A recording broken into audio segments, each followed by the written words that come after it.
തനിക്കൊരു ഉടുപ്പി ഗ്രാമീൺ ബാങ്ക് അറിയോ?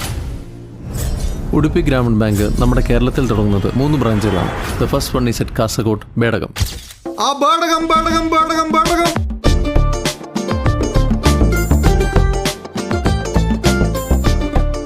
ഈ ബാങ്കിന്റെ വളർച്ചയെ നിങ്ങൾ എങ്ങനെ സഹായിക്കും? Sir, in next 5 years Udupi Grameen ബാങ്കിന്റെ ഏറ്റവും മികച്ച ബ്രാഞ്ച് ഇതായിരിക്കും. ഞാൻ നല്ല ഹാർഡ് വർക്കിംഗ് ആണ്, അതുകൊണ്ട് തന്നെ ബാങ്കിന്റെ വളർച്ചയും വേഗത്തിലായിരിക്കും. അപ്പൊ എന്നാ ബാങ്കിന്റെ ഉദ്ഘാടനം? ലോണിന് വരുന്ന എല്ലാവരെയും അങ്ങനെയൊന്ന് പറഞ്ഞു വിടാൻ പറ്റുമോ? ഫണ്ടില്ല എന്നുണ്ടെങ്കിൽ ഇറങ്ങിപ്പോയി ഡെപ്പോസിറ്റ് പിടിക്കണം.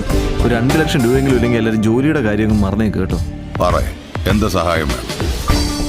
ഓരോയിടത്തും പോയി സേവിങ്സ് അക്കൗണ്ട് ഓപ്പൺ ചെയ്യണം. പിന്നെ അവർ തരുന്ന കാശ് കൃത്യമായി കളക്ട് ചെയ്ത് ബാങ്കിൽ കൊണ്ട് ഡെപ്പോസിറ്റ് ചെയ്യണം.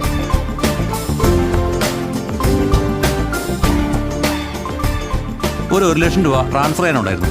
എനിക്ക് എക്സാം ഫീസ് അടയ്ക്കണമായിരുന്നു. സാധാരണഗതിയിൽ തുടങ്ങിയ ബാങ്കിൽ പിന്നെ നടന്നൊന്നും അധികം ആർക്കും അറിയത്തില്ല സാറേ.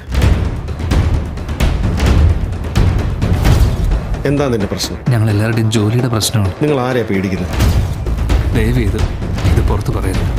I M very sorry to say this. ഒറ്റൊരുത്തൻ്റെ പണിയാണല്ലോ. ഒരാഴ്ച കേട്ടല്ലോ. ഒട്ടും സമയം കളയരുത്. എത്രയും പെട്ടെന്ന് ഈ നാട്ടിൽ നിന്ന് പോകണം. ഇൻകം ടാക്സ് ഓഫീസറെ കുറിച്ച് അന്വേഷിച്ചു. ആള് മഹാപശുവ. ഒരു സംശയം തോന്നിക്കഴിഞ്ഞാൽ അയാളെ ഏതറ്റം വരെയും പിടിക്കുക.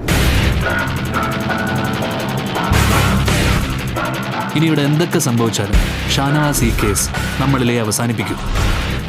ഒരു ക്രൈം നടന്നാൽ അതെത്ര മൂടി വെച്ചാലും കാലങ്ങൾക്ക് ശേഷം പുറത്തു വരും. അവരെന്ന് രക്ഷപ്പെട്ടു എന്ന് പറഞ്ഞതിന് ശേഷമുണ്ടായ കാര്യങ്ങൾ എന്തൊക്കെയാണെന്ന് നിനക്കറിയണ്ടേ?